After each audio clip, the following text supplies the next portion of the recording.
dosa. Ya, ini ketika itu Allah berfirman, aku kurung hamba-Ku ini dan aku cuba dia ini dengan penyakit. Oleh itu, wahai malaikat, tuliskan untuknya apa yang kamu selalu tuliskan pada masa sebelum dia sakit. Hadis ini adalah hadis sahih. Ini nampak terang di situ. Ya, sebenarnya keuzuran penyakit, ya, keuzuran ini adalah ujian dari Allah SWT. Jadi kita jangan rasa kenapalah aku diberikan keuzuran macam ni, ya, kenapa aku diberikan kesakitan macam ni, ya. Ada di antara sahabat-sahabat kita yang menderita penyakit-penyakit. Ada sahabat saya mata dah rabun, depan mata pun tak nampak, dengar suara malah mata terbuka, bukannya buta. Sebab keuzuran dia, maka dia tidak boleh melihat walaupun dari jarak dekat. Dah rabun sangat. Ada sahabat saya pula sekarang ni menderita barah, ya, kejap-kejap kemo, ya, dan kita pun tak tahu macam mana, berapa lama akan bertahan sahabat kita ni. Baru usia yang macam saya kata dia lah, usia bukannya muda tua sangat, bukannya 74 tahun, 47 tahun tuan, ya. Jadi ini semua adalah ujian dari Allah SWT.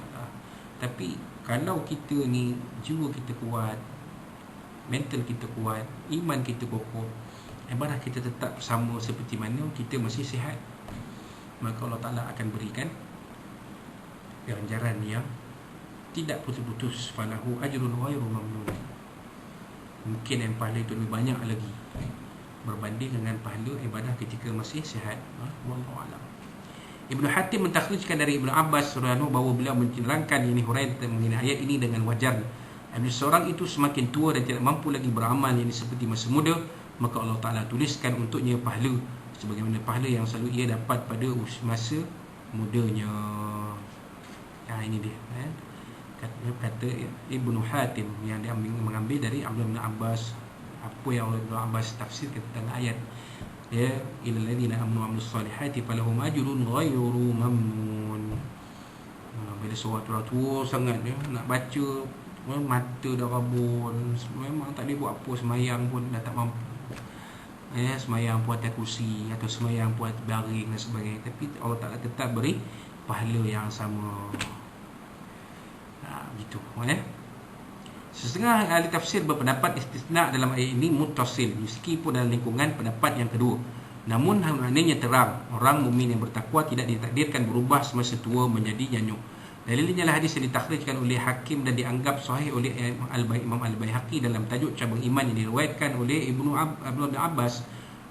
Hadis tersebut mafhumnya, sesiapa yang suka baca Al-Quran, ia tidak akan ini ditakdirkan menjadi nyanyuk. Ini berdasarkan firman Allah SWT, ilal ladzina qara'ul Quran, mafhumnya kecuali orang yang baca Al-Quran.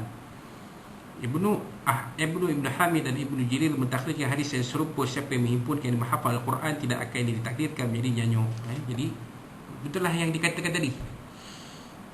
Ya, maknanya kalau kita, salah satu cara untuk mengelak dari penyakit nyanyuk ialah dengan membaca Al-Quran. Dan kita tak pernah dengar lagi orang hafiz Quran mendapat penyakit nyanyuk. Tak pernah dengar lagi tuan. Ya, walaupun dah kena, walaupun uzur, macam di sini di Perak ni Syekh Muhammad Nur Mansur Al-Hafiz, walaupun dah uzur, dah tak boleh berjalan, cakap pun dah kurang sangat-sangat, boleh sebutir-sebutir tapi tidak nyanyuk. Ada pemikiran lagi, dia tak mampu nak cakap, dia tulis. Dia beritahu kepada kita, ya, bila pergi mesyuarat, bila apa-apa yang dia nak sampaikan pandangan, kalau dia tak boleh menyampaikannya secara sempurna, dia akan tulis. Maknanya minda dia masih ada. Kalau nyanyuk tak tahu apa dah, kan? Siang malam pun mungkin sama aja pada dia. Orang nyanyuk ni bahaya tuan. Dah makan pun dia kata belum makan lagi. Bayangkan. Dan tak ingat siapa kita. Walaupun dah jumpa berkali-kali pun dia tak ingat siapa kita. Ini orang nyanyuk tuan. Tapi memang orang yang hafiz Al-Quran belum pernah kita dengar lagi mengalami penyakit nyanyuk. Walaupun kesihatan mereka itu uzur sangat-sangat. Wallahu a'lam. Selepas itu Allah menyelar orang kafir kerana mendustakan pembalasan Allah selepas kebangkitan. Allah SWT berfirman, apakah menyebabkan manusia kafir mendustakan risalahmu selepas datangnya agama ini? Wahai insan, apakah garangan yang menolong kamu setelah datang ketenangan dan bukti kudrat Allah? Kamu menjadi pendusta, mendustakan hari pembalasan. Justru pendusta kebenaran adalah tergolong sebagai pendusta. Sekiranya anda sudah mengetahui bahawa Allah mencipta anda dengan sebab kejadian, maka kemudian siapa yang kufur, Allah jadikan dia makhluk yang paling bawah dan hina, maka apakah sebabnya anda masih mendustakan hari kebangkitan dan hari pembalasan?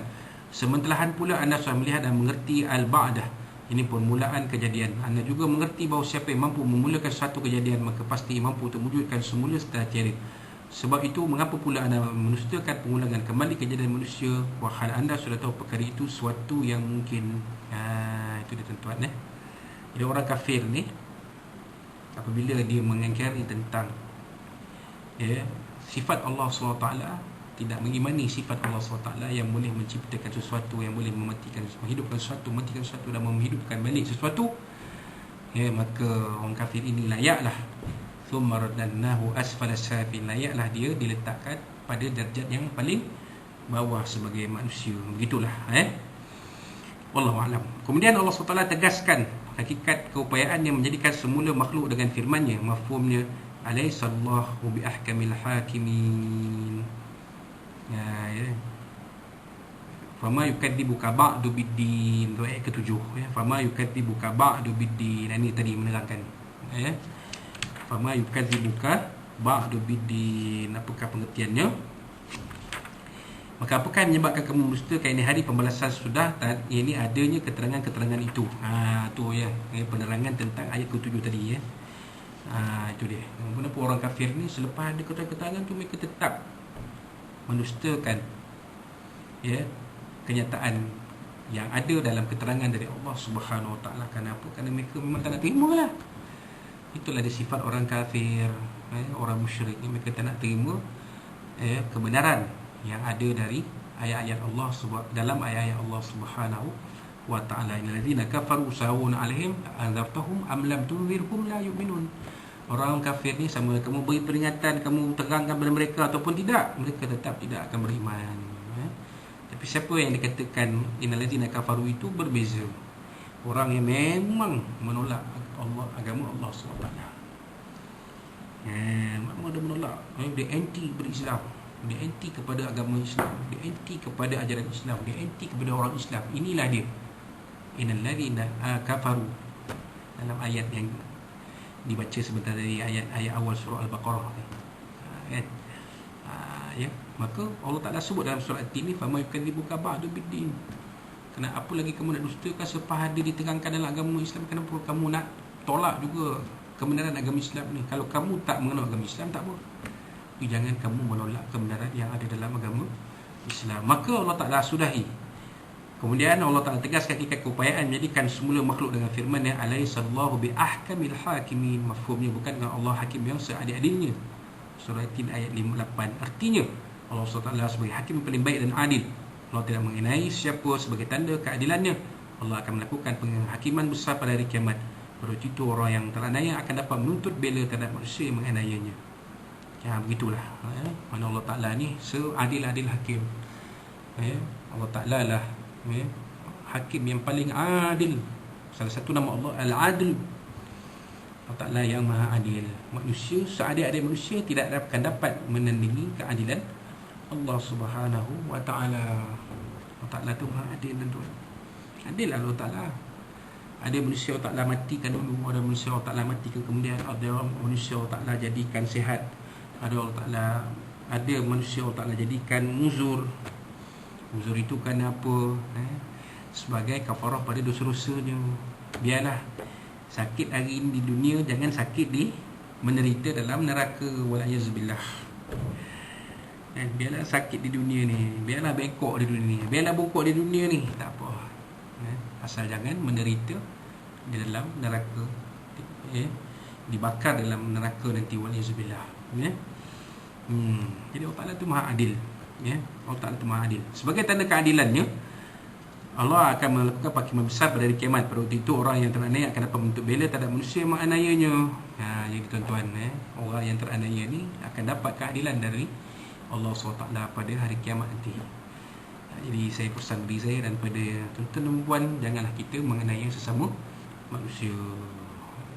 Sebab bila kita manusia, Allah Ta'ala akan berikan hak kepada yang teraniaya itu, manusia ke, haiwan ke, tumbuh-tumbuhan ke, alam sekitar ke. Kalau kita buat aniaya, bagi manusia itu buat aniaya kepada mereka ini, Allah Ta'ala akan berikan keadilannya pada hari kiamat nanti, di padang mahsyar pada hari kiamat. Wallahu a'lam. Imam At-Tirmizi mentakhrijkan hadis marfu' dari Sayyidina Abu Hurairah radhiyallahu anhu bahawa Rasulullah SAW bersabda, "Fa idza qara'a ahadukum wat-tini waz-zaitun," apabila siapa yang di kalangan kamu membaca wat-tini waz-zaitun, fa ata ala akhiriha alaysa Allah bi ahkamil hakimin, apabila sampai akhirnya alaysa Allah bi ahkamil hakimin, falyaqul, maka naklah dia menuturkan perkataan berikut, bala wa ana ala zalika minasyahidin, ya bahkan aku dari tentang perkara itu daripada orang yang menyaksikannya, yang bersaksi dengannya. Itu dia tuan-tuan. Bila kita dengar orang baca surah ayat ini sampai alaysa Allah bi ahkamil hakimin, jawapannya bala wa ana ala zalika minasyahidin. Macam dalam sembahyang, sembahyang tak payah baca kuat-kuat, baca dalam hati lah, ataupun baca di bibir sebagai zikir. Jadi tidak membatalkan sembahyang kita, tak membatalkan solat kita. Insya-Allah. Itulah yang disebut di dalam hadis ini tadi oleh Nabi SAW. Maka habislah kita membincangkan tentang ayat-ayat yang keempat hingga ayat yang ke-8, ayat yang kelima, ayat kelima sampai ayat yang ke-8 surah At-Tin, insya-Allah. Jadi pada bulan akan datang, pada kuliah bulan akan datang kita akan sambung, kita akan sambung dengan muka surat 303, pedoman hidup dan hukum hakam. InsyaAllah kita akan sambung tarikh kuliahnya insyaAllah pada bulan Julai nanti adalah pada 13 Julai 2020. 13 Julai 2020 insyaAllah. Kuliah kitab Tafsir Munir ini secara maya, virtual kuliah ini, secara kuliah maya ini kita akan sambung pada bahagian yang akhir surat ini, iaitu pedoman hidup dan hukum hakam. InsyaAllah kita akan sambung nanti pada bulan akan datang 13 Julai 2020 insyaAllah. Kita akan bertemu pada waktu yang disebutkan tadi. Dan kepada tuan-tuan dan perempuan, teruskan berpuasa 6 insyaAllah dengan sempurnanya sehinggalah lengkap. Dan kepada tuan-tuan dan perempuan yang mengikuti kuliah kita ini, sekiranya belum subscribe kuliah ini, belum subscribe channel ini, subscribelah channel ini Muhammad Azmi 10, dan letakkan tanda, hidupkan bunyi loceng teng teng teng, supaya tuan-tuan dan perempuan mendapat makluman berkenaan dengan apa-apa video rakaman yang akan keluar di dalam channel YouTube saya, UMAI Ustaz Muhammad Azmi Ismail, iaitu Muhammad Azmi 10 insyaAllah. Jadi itulah dia sebanyak apa kita boleh kongsikan pada malam ini. Mudah-mudahan yang bersifat kongsikan malam ini bermanfaat untuk kita bersama. Boleh kita jadikan pada wakil itu berhormati berkati Allah, berkati dan redai Allah SWT. Dan kita kita bersama keluarga kita akan bahagia dunia sampai ke akhirat. Dan kalau ada apa-apa sampai kemudian kita kasar bahasa terlanjur bicara semua dari Allah SWT, dari Nabi SAW, dan dari tuan-tuan bapa sekalian. Sekali lagi saya ucapkan kepada tuan-tuan bapa selamat menyambut bulan Syawal, bulan Aidil Fitri, maaf zahir dan batin. Wallahu Rasulullah wabarakatuh. Aku qul yazat ta'zim li wa lakum. Kita akhiri kuliah kita malam ini dengan tasbih al-kafarah surah Al-Asr.